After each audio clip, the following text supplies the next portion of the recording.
Ninth Standard, Unit 2, Prose. I can't climb trees anymore. Ruskin Bond. Warm up. Have you ever tried swinging from a tree? Have you ever climbed up a tree to pluck fruits? Think of other occasions when you have climbed up trees, either near your home or outside. Share your reasons with the class. Read the story given below. Find out why the visitor feels that he can't climb trees anymore. He stood on the grass verge by the side of the road and looked over the garden wall at the old house. It hadn't changed much. The old house, built with solid blocks of granite, wasn't altered at all. But there was a new outhouse and there were fewer trees. He was glad to see that the jackfruit tree still stood at the side of the building, casting its shade on the wall. He remembered his grandmother saying, "A blessing rests on the house where the shadow of a tree falls." And so the present owners must also be receiving the tree's blessings. At the spot where he stood there had once a turnstile, and as a boy he would swing on it, going round and round until he was quite dizzy.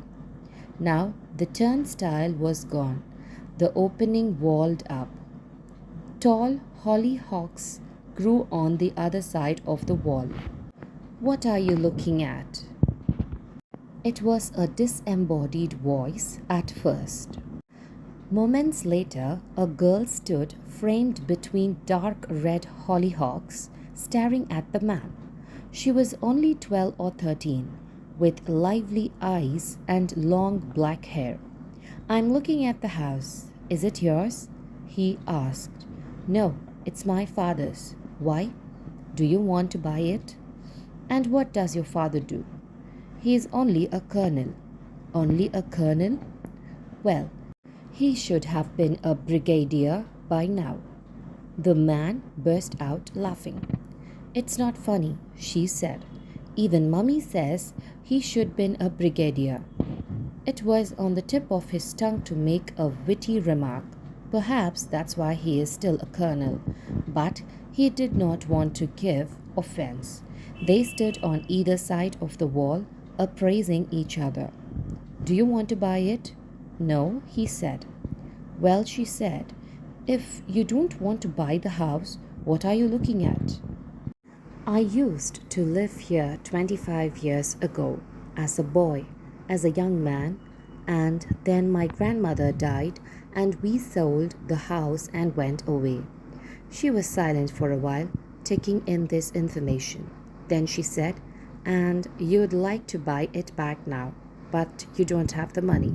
He did not look very prosperous. "No, I wasn't thinking of buying it back. Wanted to see it again, that's all." "How long have you lived in it?" "Only 3 years," she smiled. "Would you like to come in and look more closely?" "Wouldn't your parents mind?" "They've gone to the club." "They don't mind. I'm allowed to bring my friends home, even elderly friends like me." "How old are you?" "Oh, just middle-aged, but feeling young today." And to prove it, he decided he would climb over the wall instead of going round to the gate. He got up on the wall all right, but had to rest there, breathing heavily. "Middle-aged man on the flying trapeze," he muttered to himself. "I'll help you," she said, and gave him her hand. He slithered down into a flower bed, shattering the stem of a hollyhock. As they walked across the grass, he spotted a stone bench under a mango tree. It was the bench on which his grandmother used to rest when she was tired of pruning rose bushes and bougainvillea. "Let's just sit here," he said. "I don't want to go inside." She sat beside him on the bench. They were silent for some time. The man closed his eyes and remembered other times, the music of the piano, the chimming of a grandfather clock, the constant twitter of budgerigas on the veranda, his grandfather cranking up the old car. I used to climb the jackfruit tree, he said, opening his eyes. Do you want to climb it again? My parents won't mind. No, no, not after climbing the garden wall. Let's just sit here for a few minutes and talk.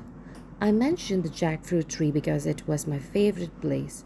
Do you see that thick branch stretching out over the roof? Halfway along it, there is a small hollow in which I used to keep some of my treasures. What kind of treasures? Oh, nothing very valuable. Marbles. I'd won. A book I wasn't supposed to read. A few old coins I'd collected.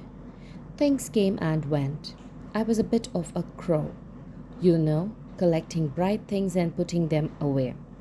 There was my grandfather's iron cross.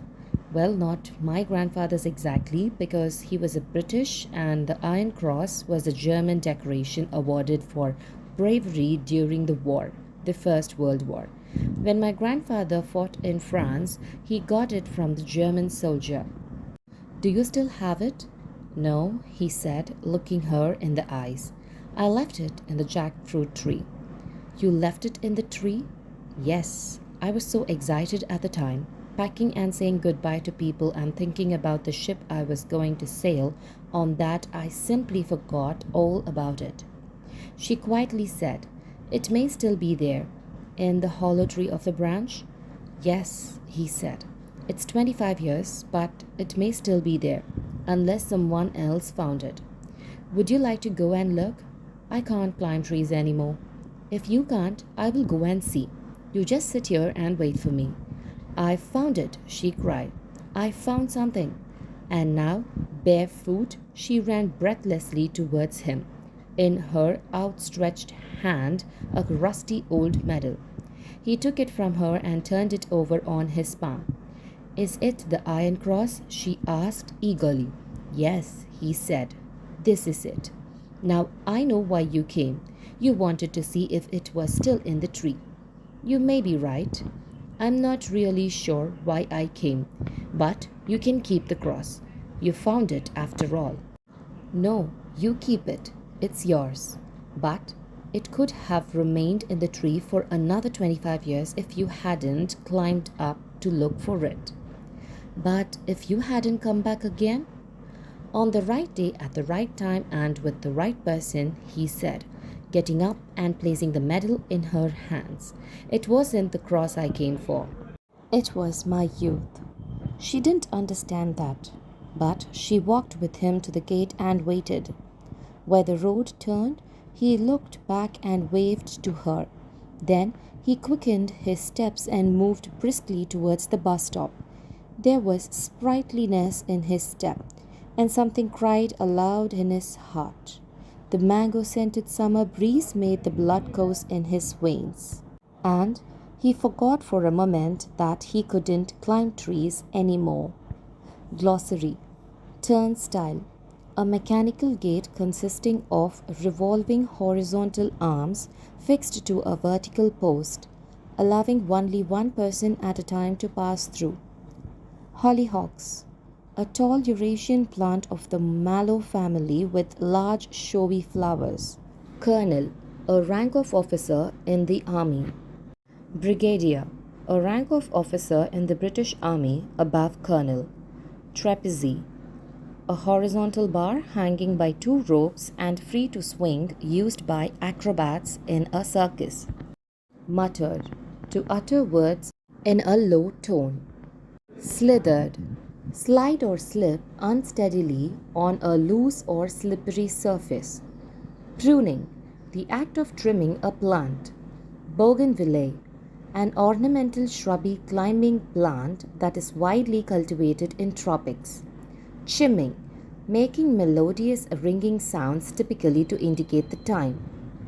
Budgerigas: a small Australian bird of the parrot family, often kept in a cage as a pet. Cranking: the act of turning a handle to start an engine. Sprightliness: lively and full of energy. Do you know? A flying trapeze is a circus act in which people swing from one end of the circus tent on ropes. Do you know? The Paramveer Chakra is the highest wartime gallantry award given to soldiers of the Indian Armed Forces for the display of utmost courage and complete selflessness when facing the enemy. Since its inception in 1950, 21 fearless heroes, 14 posthumous, have been awarded the medal till January 2019. About the author. Ruskin Bond was born on 19th May 1934. He is an award-winning Indian author of British descent.